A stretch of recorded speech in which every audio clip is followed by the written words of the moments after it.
మళ్ళా కలుసుకుంటున్న సందర్భం. చరిత్ర చాలా వేగంగా మారుతున్న దశ. ఒక్కొక్కసారి చరిత్ర కాస్త స్తబ్దంగా లేదా కాస్త మెల్లగా మారుతుంటుంది. కానీ గత 2 వారాల్లో చరిత్ర చాలా వేగంగా మారింది. గతంలో ఎన్నడూ జరగని తీరులో ఒక విప్లవ పార్టీ అగ్రనాయకుడిని శాంతి చర్చలు జరుపుతామని మాట్లాడుతున్న సందర్భంలో ఒక్క మన రాష్ట్రంలో కాదు, దేశంలో భిన్న రాష్ట్రాల్లో ప్రజా ఉద్యమాలు జరుగుతున్నాయి. ప్రజలు శాంతిని కోరుకుంటున్నారు. చాలా చోట్ల దాదాపు 8-10 రాష్ట్రాల్లో శాంతి చర్చలు జరగాలి అని ఉద్యమాలు కూడా జరుగుతున్నాయి. మేము కోఆర్డినేషన్ కమిటీ ఫర్ పీస్ అని ఢిల్లీలో ఏర్పడిన ఈ కొత్త సంస్థ ఏదైతుందో దానికి దాదాపు 30 సంస్థలు దేశవ్యాప్తంగా వచ్చాయి. 45 మంది వచ్చారు. అక్కడ కూడా చాలా గట్టిగా శాంతి చర్చలు జరపాలి ప్రభుత్వము విప్లవ పార్టీలతో కూర్చొని. ఎందుకంటే విప్లవ పార్టీలే స్వయాన శాంతి చర్చలు కోరుకుంటున్నాయి కాబట్టి శాంతి చర్చలు జరగాలని మనం ఇక్కడ తెలంగాణలో చాలా కాలంగానే మనం మాట్లాడుతున్నాం. కానీ దేశంలో కూడా భిన్న ప్రాంతాల్లో ఈ ఆకాంక్ష గత నెల రోజులుగా చాలా తీవ్రంగా జరుగుతుంది. ప్రజలు శాంతి చర్చలు కావాలంటున్నారు. ఒక విప్లవ పార్టీ శాంతి చర్చలు కావాలంటున్నారు. పౌర సమాజంలో ఉండే ప్రజా సంఘాలు శాంతి చర్చలు కావాలంటున్నారు. ఏ ప్రభుత్వమైనా అది రాజ్యాంగబద్ధంగా చట్టబద్ధంగా నడుచుకుంటామని ఒక రాజ్యాంగాన్ని రాసుకొని రాజ్యాంగం మీద ప్రమాణాలు చేసి రాజ్యాంగానికి సాష్టాంగ దండ ప్రమాణాలు చేసి గత ఎన్నికల్లో రాజ్యాంగాన్ని పట్టుకొని రాజ్యాంగమే ఒక కేంద్ర బిందువుగా గత ఎన్నికలు జరిగాయి. ఇంత ప్రజాభిప్రాయం వస్తున్నా ఏ ప్రభుత్వం అయితే ప్రజాస్వామ్యం పేరు మీద రాజ్యాంగం మీద ప్రమాణం చేసి చట్టబద్ధ పాలనలో కట్టుబడి ఉంటాము అని ఎన్నికల్లో చెప్పి గెలిచిందో ఆ రాజకీయ పార్టీ కానీ ఆ ప్రభుత్వం కానీ శాంతి చర్చల విషయంలో ఒక్క మాట కానీ ఒక్క స్పందన కానీ రాకపోవడం అనేది అది ఎంత పెద్ద విషాదమో ఆలోచిస్తే ఒక రకంగా మనకు భయం వేస్తుంది. ఎందుకు ఒక విప్లవ పార్టీ శాంతి చర్చలు జరుపుతానికి మేము సిద్ధంగా ఉన్నామన్న తర్వాత ఏ ప్రభుత్వమైనా ఇంగిత జ్ఞానం ఉన్నా ఏ ప్రభుత్వమైనా తప్పకుండా అవకాశాన్ని ఉపయోగించుకొని శాంతి చర్చలకి సిద్ధపడాలి. ఇది గతంలో జరిగిన విషయం కాదు. గతంలో కూడా మన రాష్ట్రంలోనే శాంతి చర్చలు జరిగాయి. ఒక సందర్భంలో మేము ఢిల్లీలో కాన్స్టిట్యూషన్ క్లబ్లో మీటింగ్ పెట్టి అప్పుడు చిదంబరం హోమ్ మినిస్టరు మేము అప్పుడు ఈ శాంతి చర్చల విషయంలో మాట్లాడుతుంటే అకస్మాత్తుగా మా అందరికీ చిదంబరం ఆఫీస్ నుండి ప్రభుత్వము కేంద్ర ప్రభుత్వం శాంతి చర్చలకు సిద్ధమే అనేటువంటి ఒక మెసేజ్ వచ్చింది. అంటే చరిత్రలో ఇవి జరుగుతూ వచ్చాయి. శాంతి చర్చలు ఒకసారి కాదు, భిన్న సందర్భాల్లో శాంతి చర్చలు జరగాలి అనేది మానవ చరిత్రలో భిన్న సందర్భాల్లో చరిత్రలో చాలాసార్లు యుద్ధాలు జరిగినప్పుడు కూడా యుద్ధాల మధ్యన ఆపి శాంతి చర్చలు జరిగిన సందర్భం ఉంది. సరే, మనము దేశంలో అశోకుడు యుద్ధం చేసి యుద్ధంలో జరిగిన ప్రాణ నష్టాన్ని చూసి ఆయన శాంతి కాముకుడు అయ్యాడని మనము చరిత్రలో చదువుకున్నాం. ఇప్పుడు ఆ పాఠం ఉంటుందో లేదో మనకు తెలియదు. కానీ మనం చదువుకున్న చరిత్రలో మాత్రం అశోకుడు శాంతిని కోరుకున్నాడు. యుద్ధాన్ని చూసి ఆ ప్రాణ నష్టాన్ని చూసి మనసు కరిగి ఆయన యుద్ధము చేయకూడదని నిర్ణయం చేసుకొని బుద్ధిజాన్ని స్వీకరించుకున్న బుద్ధిజానికి విపరీతంగా ఆయన దానికి మద్దతు ఇచ్చాడని చరిత్రలో చదివాం. కనుక శాంతి చర్చలు జరగడం అనేది భిన్న ధృవాలకు కూడా శాంతి చర్చలు జరగడం అనేది చరిత్రలో జరుగుతూనే ఉంది, ప్రయోగాలు జరుగుతూనే ఉన్నాయి. కానీ ఇప్పటి ప్రభుత్వము చాలా విచిత్రమైన ప్రభుత్వం ఇది. ఒకవైపు శాంతి గురించి మాట్లాడుతుంటే ఒక్క మాట చెప్పుకున్నా మేము యుద్ధమే చేస్తాం, యుద్ధం తప్పించి వేరే మార్గం లేదు, మేము అనుకున్న లక్ష్యాన్ని సాధిస్తాం అనేటువంటి ఒక మొండి పట్టుదలతో వాళ్ళు వరుసగా ఒక ఉద్యమంలో పాల్గొంటున్నట్టు ఉద్యమకారులని వాడు చంపుతూ వచ్చారు. 20 మంది 30 మంది. వార్త చదివినప్పుడల్లా ఆ రాజకీయాలతో అంగీకరించని వాళ్ళకు కూడా అరే ఏంటి ఇంత ప్రాణ నష్టం జరుగుతుంది, ఎందుకు ఇంతమందిని చంపుతున్నారు? ప్రధానమైన ప్రశ్న ఇవాళ మనం రాజ్యాన్ని అడుగుతున్నది. రాజ్యము ఇలా యుద్ధము ప్రజల మీదనే ప్రకటించి ఇలా ప్రాణాలు తీసుకోవచ్చునా? రాజ్యానికి అధికారం ఉన్నదా? రాజ్యానికి చంపే అధికారం ఎక్కడి నుంచి వచ్చింది? రాజ్యానికి అధికారం ఎక్కడి నుంచి వచ్చింది? ఇవాళ ఏ అధికారాన్ని వాళ్ళు చెలాయిస్తున్నారో ఆ అధికారము దాని మూలాలు ఎక్కడ, అది ఎక్కడి నుంచి వీళ్లకు సంక్రమించింది అనే ప్రశ్ననే అడగడం మానేశారు. తుపాకీ గొట్టం ద్వారా మీకు రాజ్యం వచ్చిందా, లేక మీ సైనిక బలాల నుంచి రాజ్యం మీకు అధికారం వచ్చిందా? అధికారానికి మీరు రాహుల్ సంకృత్యాన్ని చదివితే ప్రభాకరన్ అనే రాజు పరిపాలిస్తున్నప్పుడు ప్రజలు ఈ ప్రశ్న అడిగారు, నీకు అధికారం ఎక్కడి నుంచి వచ్చిందని. నీకు అధికారం ఎక్కడి నుంచి వచ్చిందన్న ప్రశ్న ప్రజల నుంచి వచ్చినప్పుడు ఈ రాజు విపరీతంగా మదనపడి అవును నిజమే, ప్రజలకు ఏదో జవాబు చెప్పాలి కదా, మనకు అధికారం ఎవరిచ్చారు, ఎక్కడి నుంచి వచ్చింది అనే ప్రశ్న అడుగుతూ అప్పుడు ఆయన తన భార్యతో ఈ ప్రశ్న ప్రజలు అడుగుతున్నారు, ఇక రాజ్యం నిలవడం చాలా కష్టము, కనుక కర్మ సిద్ధాంతాన్ని ధర్మాన్ని చెప్పి పోయిన జన్మలో మేము చేసుకున్న పుణ్యం వలన మాకు అధికారం వచ్చింది. ఇది డివైన్ రైట్ థియరీ అంటారు. అంటే అధికారము పోయిన జన్మ నుంచి, కర్మ నుంచి లేదా దైవ దత్తమని అటువంటి సిద్ధాంతం చెప్తూ వచ్చాం. కానీ నాగరికత మారుతూ అంతిమంగా దేవుడు రాజ్యానికి ఒక అధికారం ఇచ్చేటువంటి అతను సాధికారత లేదు, దేవుడు రాజ్యానికి అధికారం ఇవ్వడు అన్నప్పుడు ప్రజల నుంచి అధికారం వస్తుంది అనే ఒక మౌలికమైన మార్పు. అది ఆ పాలకుల అవసరమే కావచ్చు, కానీ అధికారం అనేది తమకు ప్రజల ద్వారా వస్తుంది అనేది 17-18వ శతాబ్దంలో ఆ మార్పు వచ్చింది.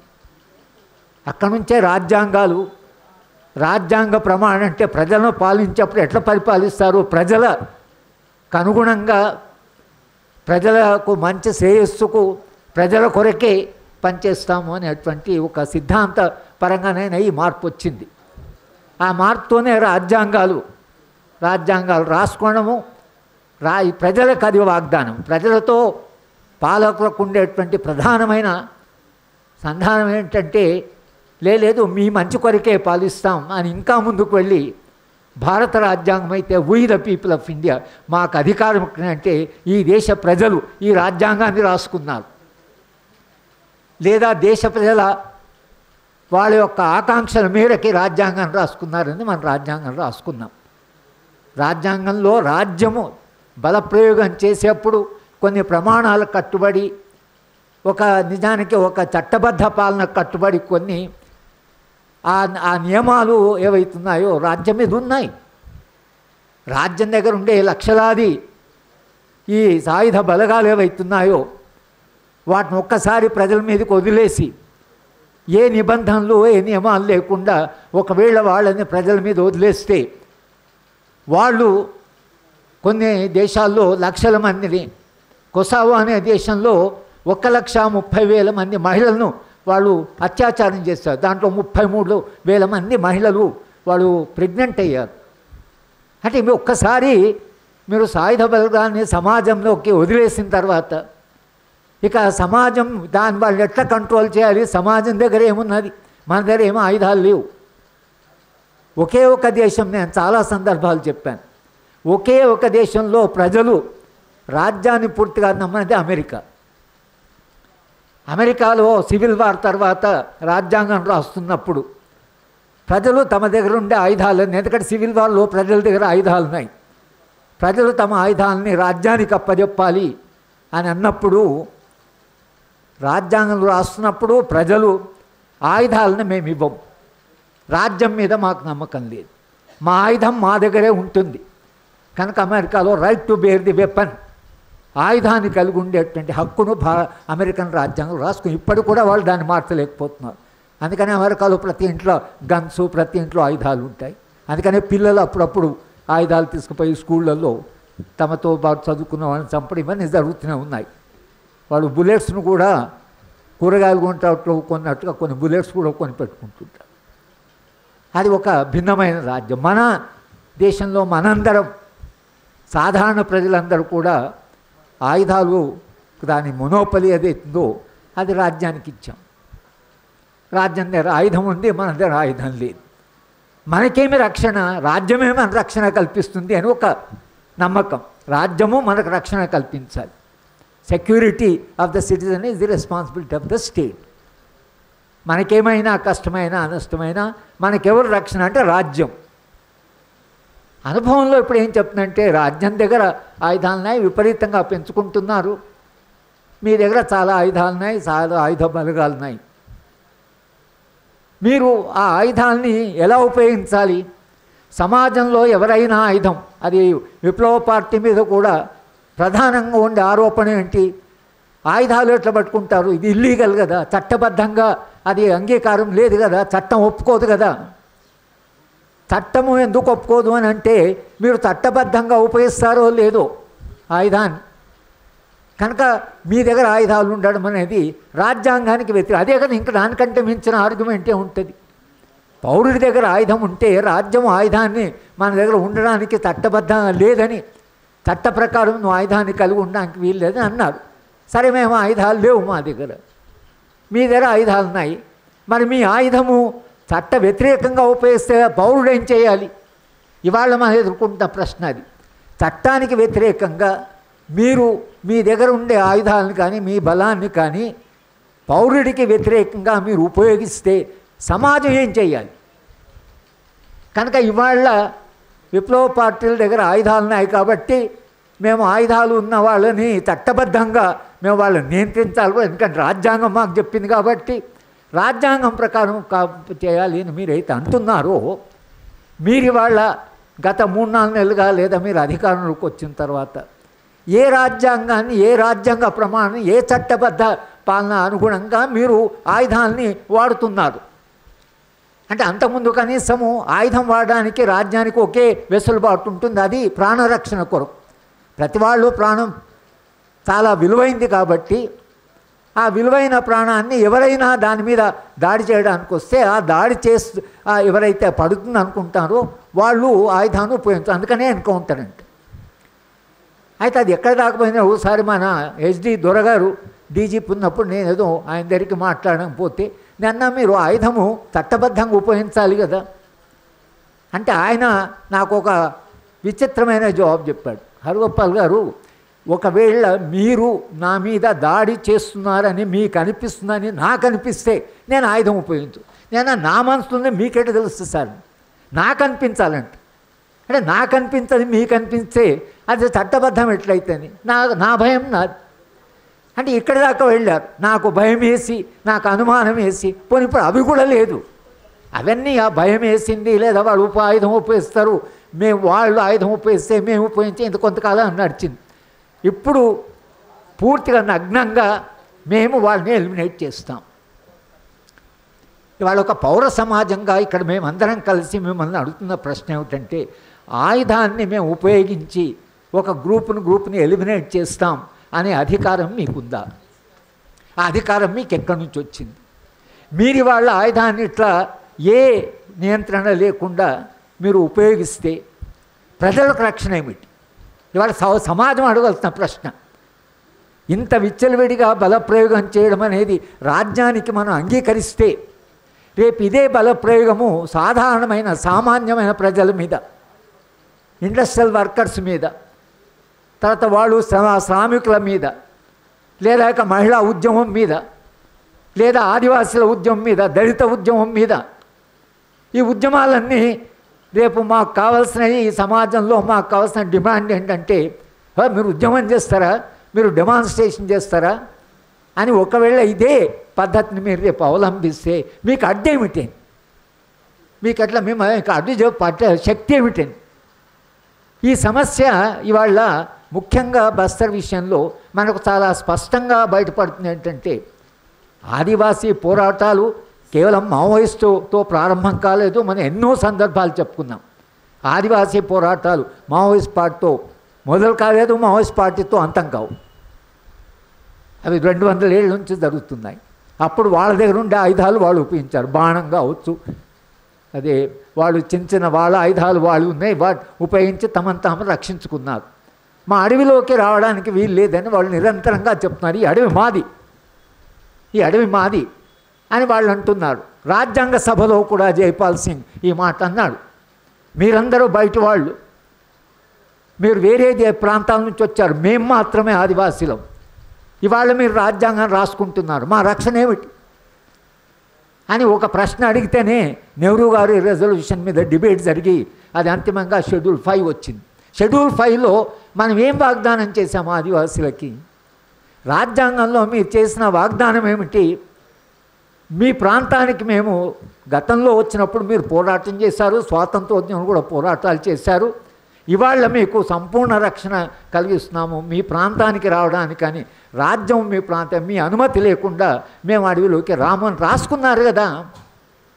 రాసుకున్న తర్వాత అదే చట్టాన్ని ఇంకా దాన్ని బలపరచాలని, దాన్ని ఇంకా మెరుగుపరచాలని తర్వాత మళ్ళీ చట్టాలు వచ్చాయి కదా. SC/ST అట్రాసిటీ యాక్ట్ వచ్చింది, తర్వాత ఫారెస్ట్ రైట్స్ యాక్ట్ వచ్చింది, పీసా వచ్చింది.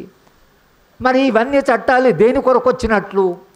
ఈ చట్టాలన్నీ కూడా ఆదివాసీ ప్రాంతానికి వెళ్ళడానికి రాజ్యానికి ఆదివాసుల అనుమతి కావాలి, అది మనం అంగీకరించాం. ఇవాళ అక్కడ ఆదివాసీలు పోరాటం ఎందుకుంది? ఆదివాసుల పోరాటాలు మీరు అక్కడ వెళ్తున్నారు కాబట్టి పోరాటం. గతం కంటే ఇప్పుడు వచ్చిన ఒక గుణాత్మకమైన మార్పు ఏమిటంటే, గతంలో ఒకవేళ రాజ్యము అడవికి వెళ్ళినా అక్కడ ఖనిజ సంపద తీసుకోవాలన్నా NMDC national mineral development corporation ఎవరో వెళ్ళి రాజ్యము దేశంలో రైళ్ళు వేయాలి, ప్రాజెక్టులు కట్టాలి, పరిశ్రమలు చేయాలి, మాకు కొంచెం ఖనిజాలు కావాలి అని ఒక చర్చ కనీసం బయట చెప్పడానికైనా మరి ఇదంతా ఎట్లా డెవలప్ అవుతుంది కనుక ఖనిజాలు కొంతైనా తీసుకోవాల్సి వస్తుంది కదా దేశ అభివృద్ధి కొరకు, దేశ శ్రేయస్సు కొరకు అనేది ఇంతకుముందు ఒక వాదన ఉండేది. ఇప్పుడు ఆ వాదన కూడా పోయింది. ఇంకా ముందుకు పోయి ఇది మేము కార్పొరేట్లకు అప్పచెప్తాం. కార్పొరేట్లు ఎవరు? వాళ్ళ ప్రజల సంక్షేమం పట్టి ఉందా? వాళ్ళు ఈ దేశానికి ఏమైనా కట్టుబడి ఉన్నారా? బోల్డ్ ఎంతమంది కోట్ల రూపాయలు చేసుకొని 7,000 మంది ఈ దేశంలో కోటీశ్వరులు ఈ దేశ పౌరసత్వాన్ని వదులుకొని వేరే దేశాల్లో సెటిల్ అయ్యారు. ఆ కార్పొరేట్లు వాళ్ళ లాభాలు ఏవైతున్నాయో ఆ లాభాల్లో ప్రజల వాటా ఏమిటి? వాళ్ళు ప్రజల శ్రేయస్సు కట్టుబడి ఉన్నారా? వాళ్ళ లాభాల కొరకని వాళ్ళు ఖనిజాలు తోకుంటామంటే మీరు అమాయకులైన ఆదివాసులు, స్వార్థం లేని వాళ్ళు, ఏ కోరికలు లేని వాళ్ళు, వాళ్ళు నిరాడంబరంగా జీవిస్తున్న ఆదివాసీలు మీద ఒక స్వార్థపరులైన డబ్బులు చేసుకుంటూ లాభాలు చేసుకుంటూ ఆ లాభాలు భిన్న మార్గాల ద్వారా చేసుకున్నటువంటి కార్పొరేట్కి అమాయకుడైనటువంటి ఆదివాసీ సంపదను మీరు అప్పచెప్తున్నారు. ఈ ప్రశ్న మనం అడుగుతున్నాం. మీరు కార్పొరేట్ స్పష్టంగా చెప్తున్నారు. ఇవాళ హోమ్ మినిస్టర్ గారు స్టేట్మెంట్ ఇచ్చారు, బస్తర్ ఖాళీ అయిపోయింది, అది నక్సల్ ఫ్రీ అయిపోయింది కనుక ఇప్పుడు ఎవరైనా వెళ్ళొచ్చు. రోడ్లు వేశారు, రైల్వే లైన్ వేస్తున్నారు. ఎవరి కొరకు? ఎందుకొరకు? కార్పొరేట్ అభివృద్ధి నమూనాలో ఎవరి శ్రేయిస్తుందనేటువంటి మౌలిక ప్రశ్న ఇవాళ మనం అడగవలసి వచ్చింది. ఇవాళ కేవలం బస్తర్లో జరుగుతున్న పోరాటమే కాదు, ఇవాళ జరుగుతున్న అమరత్వమే కాదు, ఇది రాజ్యము, రాజ్య స్వభావము, సమాజము, ప్రజాస్వామ్యము, మనందరితో రాజ్యం చేసుకున్న ఒప్పందము, వీటి భవిష్యత్ ఏమిటి? ఇవాళ మీరు ఏం గ్యారెంటీ ఇస్తారు మాకు? కనుక మీరు ఆయుధాలను ఉపయోగించేప్పుడు మీరు చట్టబద్ధంగా ఉపయోగించకపోతే సమాజానికి ఇది సమాజం ఆలోచించాలి. భారత సమాజం వాళ్ళు ఆలోచించవలసింది బస్తల్లో ఏం జరుగుతుంది కాదు, బస్తల్లో జరుగుతున్నది మీరు ఎందుకు ఆందోళన పడాలంటే అది అక్కడ ఆగదు అనేది మాకు అర్థం కావాలి. వేరే దేశాల్లో జరిగింది ఏమిటి? ఒక్కసారి రాజ్యానికి మనము హద్దులు దాటి ప్రవర్తించేటువంటి ఒక అధికారాన్ని లేదా మన సమ్మతిని తెలిపితే, సమ్మతి అంటే మాట్లాడకుండా ఏదో జరుగుతుంది అక్కడ జరగదు, మనకేం తెలుసు, మనకేం సంబంధం అని అనుకునే వాళ్ళు ఉంటారు సమాజంలో. కానీ నీకు మనకేం సంబంధం అంటే అది మన దాకా వస్తుందని అనేది పౌర హక్కుల సంఘాలు, ప్రజా సంఘాలు నిరంతరంగా చెప్తున్నాయి. మీరు చాలా జాగ్రత్తగా ఉండాలి, మీరు చాలా విజిలెంట్గా ఉండాలి, మీరు రాజ్యం పట్ల చాలా జాగ్రత్తగా ఉండాలి. రాజ్యము తన అధికారం యొక్క హద్దులను దాటినప్పుడు మీరు దాని గురించి మాట్లాడాలి, దాని గురించి నిరంతరంగా అడగాలి. అట్లా మారినప్పుడు అది మారకుండా చేసే ఉద్యమాలు ఉండాలి. అవి లేకపోతే రేపు భారత సమాజం యొక్క భవిష్యత్ ఏమిటనే ఆందోళన మనందరికీ ఉంది ఇక్కడ కూర్చున్నవాళ్ళు. అది శాంతి చర్చలు జరుపుతామన్న సందర్భంలో కూడా బాబు నేనైతే కూర్చొని మాట్లాడతాం, సమస్యలు నేను చెప్తామన్న సందర్భంలో కూడా ఉపయోగించారంటే ఇంకా ఏ హద్దులు ఏ నియమాలు లేనట్లే కదా. మేము శాంతికి మీరు రాండి, అసలు ఆయుధాల సమస్యనే కదా మాట్లాడుకున్నాం, రాండి. మీ సమస్యలు ఏంటో మా సమస్య మేము చెప్తాం. ఇవాళ సమస్య ఏమిటంటే ఒకవేళ అక్కడంతా మొత్తంగా ఈ ఫ్లో పార్టీని మీరు ఖాళీ చేసామంటే రేపు పోయి రెక్లెస్గా మీరు వెళ్ళి కార్పొరేట్లు అక్కడ ఒకవేళ కంజాలను తవ్వడం మొదలుపెట్టి వాళ్ళు నిర్వాసితులై వాళ్ళ అక్కడి నుంచి వెళ్ళగొట్టి మీరు అది పంపిస్తే వాళ్ళ బ్రతికేమిటి, వాళ్ళ భవిష్యత్ ఏమిటి? అడవిలో ఇంతకాలం నమ్ముకున్న వాళ్ళ ఆ అమాయకుల యొక్క అసలు వాళ్ళ యొక్క జీవన పరిస్థితి ఏమిటి అనే ప్రశ్నలు వాళ్ళు మన ముందుకు వచ్చాయి. మనం కేవలం మావోయిస్ట్ పార్టీ గురించే కాదు మనం మాట్లాడుతున్న ఆదివాసుల గురించి, ఆదివాసీ పోరాటాల గురించి. మీరు అందరూ మావోయిస్ట్ అనొచ్చో ఏమనొచ్చు, మేము మావోయిస్టు కాదు, మావోయిస్ట్ పార్టీ దేని కొరకుందో చెప్తున్నాం, ఆ ఉద్యమం ఎందుకు కొరకు వచ్చిందో చెప్తున్నాం, గతంలో ఉద్యమాలు ఎందుకు వచ్చినాయో చెప్తున్నాం, ఆదివాసీ పోరాటం 200 ఏళ్ళు ఎందుకు జరిగినాయో చెప్తున్నాం. స్వాతంత్రం వచ్చిన తర్వాత, రాజ్యాంగం వచ్చిన తర్వాత ఆదివాసీ పోరాటాలు ఆగాలి. ఎందుకంటే మనము చెప్పింది ఏంటంటే మీ అనుమతి లేకుండా మేము రామని చెప్పాం, అయినా మీరు చేస్తున్నారు. ఇది ఒక. రెండవది, ప్రపంచంలో వాతావరణము విపరీతంగా పెరిగిందని 1.6 సెంటీగ్రేడ్ మీద పెద్ద చర్చ జరుగుతుంది ప్రపంచవ్యాప్తంగా. ఇంకా ఇది కొంచెం దాటితే ఇప్పుడున్న ఉష్ణోగ్రత గ్లేషియర్స్ అంటే మంచు ఏదైతుందో అది కరిగి మంచు అంటే గుట్టనే కదిలి వస్తున్నది, పర్వతమే ముందు కదిలి వస్తున్నది. ఆ గ్లేషియర్ పోతే నిజానికి మొత్తంగా వాతావరణం 50 డిగ్రీలు అవుతుందో 55 డిగ్రీలు అవుతుందో తెలియదు, జీవించడమే కష్టమైపోతుంది. ఈ వాతావరణాన్ని కాపాడుతున్నది ఎవరు? ప్రకృతి. లక్షలాది చెట్లు, అడవి. ఇవాళ గడ్చిరోలులో 1,20,000 చెట్టు కొట్టడానికి ఎన్విరాన్మెంట్ మినిస్ట్రీ అప్రూవల్ ఇచ్చారు. అది ఉన్నది ఎన్విరాన్మెంట్ కాపాడడానికి. మినిస్టర్ ఆఫ్ ఎన్విరాన్మెంట్ అంటే ఎన్విరాన్మెంట్ కాపాడడానికి, చెట్లను కాపాడడానికి, వాతావరణాన్ని కాపాడడానికి. మీరు 1,00,000 చెట్లకి పర్మిషన్ ఎట్లు ఇచ్చారు?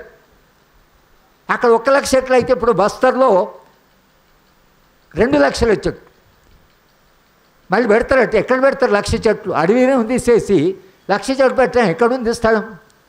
ఎక్కడ పెడతారు? ఎన్నడూ పెరగాలి అంత చెట్లు. ఎంతకాలం ఆ లోపల 1.6 దాటి ఒకవేళ గ్లేషియర్స్ ఇదైతే రేపు మనుషులు ఇట్లా యుద్ధాలు కాకుండా వాతావరణం వల్లనే చనిపోవచ్చు. విపరీతంగా నలిపోయిన తర్వాత మనం భరించలేము. ఒక్క దశ వరకే మానవ శరీరం సిద్ధంగా ఉంది. ఆ తర్వాత మరి లక్షలాది చెట్లను కూలగొట్టొచ్చునా? దేని కొరకు కూలగొడుతున్నారు? వాడిని ఎందుకు నరుకుతున్నారు? ఎందుకు నరుకుతున్నారంటే ఆ చెట్ల కింద ఖనిజాలు ఉన్నాయి, ఖనిజాలు కార్పొరేట్ కావాలి, కార్పొరేట్కి తొందరగా అప్పచెప్పాలి. తొందర మనమే చివరి తరమా? ఇది మన 220 జనరేషన్ మాది. మానవ సమాజం పుట్టిన తర్వాత ఫ్యూచర్ షాక్ ప్రకారము 220 జనరేషన్. ఇంకా తర్వాత జనరేషన్ ఉండవా? మనుషులు ఉండరా ప్లానెట్ మీద? నువ్వే అసలు అన్నీ తీసుకొని అంతా కన్జ్యూమ్ చేస్తే రేపు భవిష్యత్ తరాల సమస్య.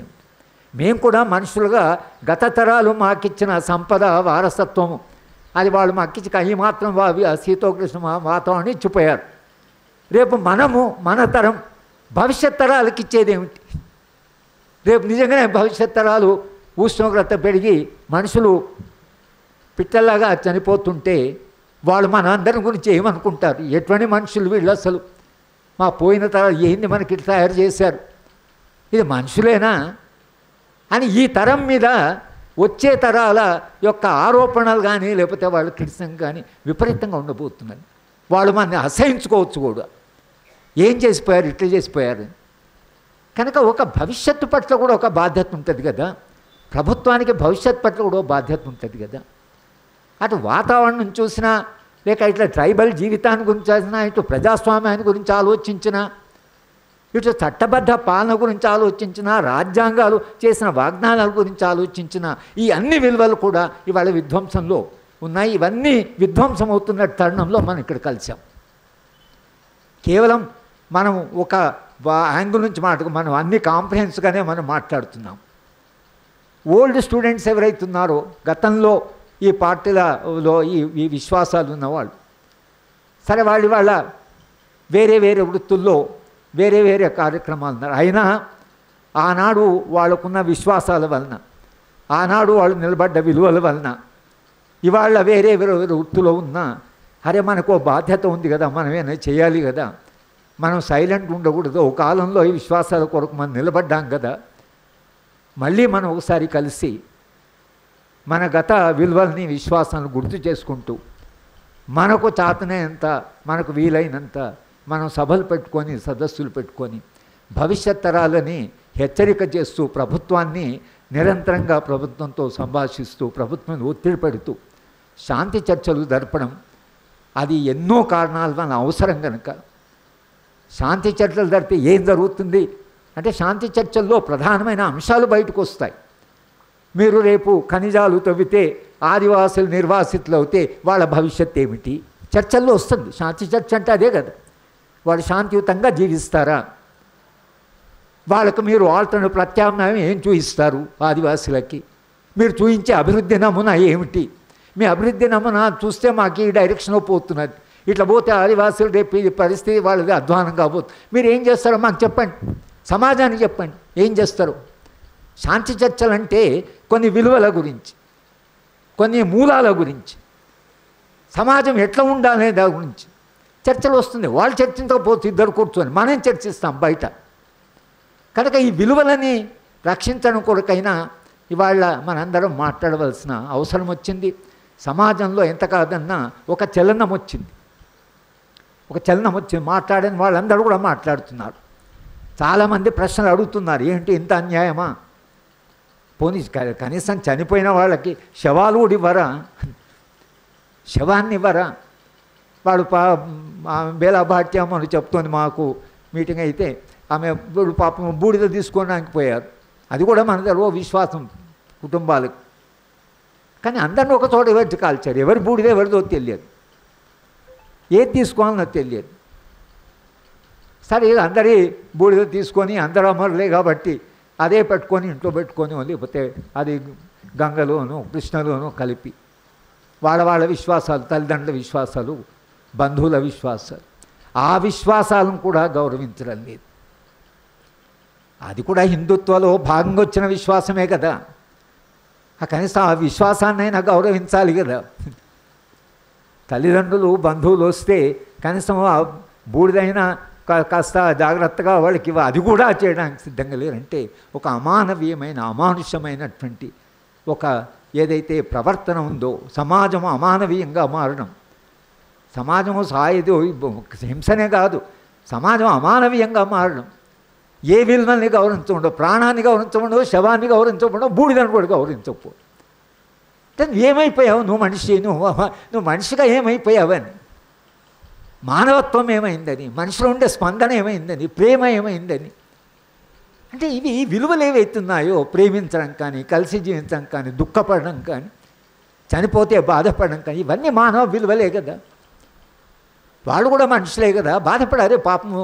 శవాలని ఇవ్వకపోతే తల్లిదండ్రులు బంధువులు వచ్చి అడిగారు, శవాన్ని ఇవ్వాలి అని మీకు అనిపించలేదు, పోనీ శవాన్ని కాల్చిన తర్వాత బూడిద కావాలని పోతే ఆ బూడిద మీకు అంటే ఏమయ్యాక మానవత్వము, మానవీయత, అయ్యో వీళ్ళందరూ వచ్చారు కదా అనే స్పందన కోల్పోయినటువంటి ఒక రాజ్య వ్యవస్థ ఏదైతుందో ఇంత అమానవీయంగా ఇంత అమానుషంగా రాజ్యం మారుతుంటే మనందరం ఏం చేయాలి అనేటువంటి ఒక పెద్ద ప్రశ్న, ఒక పెద్ద సవాలు ఇవాళ చరిత్ర మన ముందు పెట్టింది. అది మన తరానికి రావడం, అది మన విషాదమో, అది మన తరం ఎదుర్కొంటాం. ముఖ్యంగా మీ తరం, మాకంటే చిన్న వయసులో ఉన్న వాళ్ళు ఎదుర్కొన్న సమస్య ఏదైతుందో అది మన జీవితంలో ఎంత పెద్ద విషాదం.